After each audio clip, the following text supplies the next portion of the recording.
ବୁଲୁ ବୁଲୁ ମୁଁ ଭାବିଲି ଆମେ ଯାଇକି ବ୍ୟାଙ୍କ ଟିକେ ଯାଇକି ଚେକ୍ କରିଦେବା ଆମର ସୁଭଦ୍ରା ଯୋଜନା ପଇସା ଅଛି କି ନାହିଁ।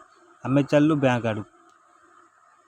ବ୍ୟାଙ୍କ ପାଖରେ ପହଞ୍ଚିଲା ବେଳକୁ ଓ ମାଇ ଗଡ୍, ଦେଖିଲ କେତେ ଜାମ୍। ଆପଣମାନେ ଦେଖିପାରୁଥିବେ ଇଏ ସ୍ତ୍ରୀ ଲୋକଙ୍କର କେତେ ଜୋରେ ଭିଡ଼ ଚାଲିଛି। ମୁଁ ବ୍ୟାଙ୍କରେ ପଇସା ଉଠେଇବି କ'ଣ, ମୋ ମୁଣ୍ଡ ତ ପୁରା ଗୋଲ।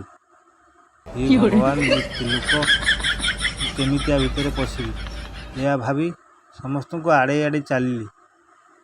ଦେଖନ୍ତୁ କେତେ ଜୋରେ ଭିଡ଼ ଯାଉଛି, ପଶିବି ତାଙ୍କ ଭିତରେ, ଦେଖିବି ମୋର ସୁଭଦ୍ରା ପଇସା ଅଛି ନାହିଁ। ସୁଭଦ୍ରା ପାଇଁ କେତେ ଭିଡ଼,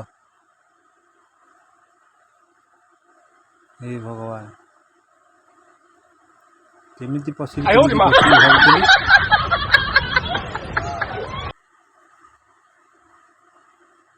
ଦେଖିପାରୁଥିବେ ଆପଣମାନେ କେମିତିଆ ଭିଡ଼ ଲାଗିଛି, ତା ଭିତରେ କେମିତି ପଶିବି ଏହା ଭାବି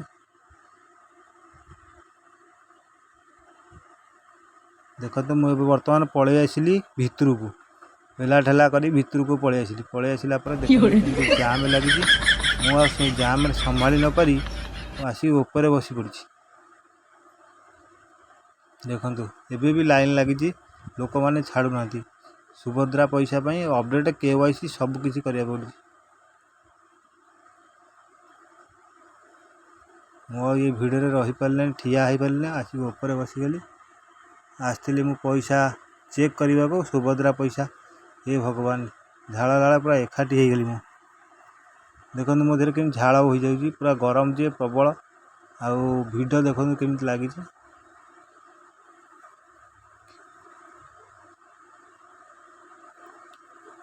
ରହୁଛି ଫ୍ରେଣ୍ଡ।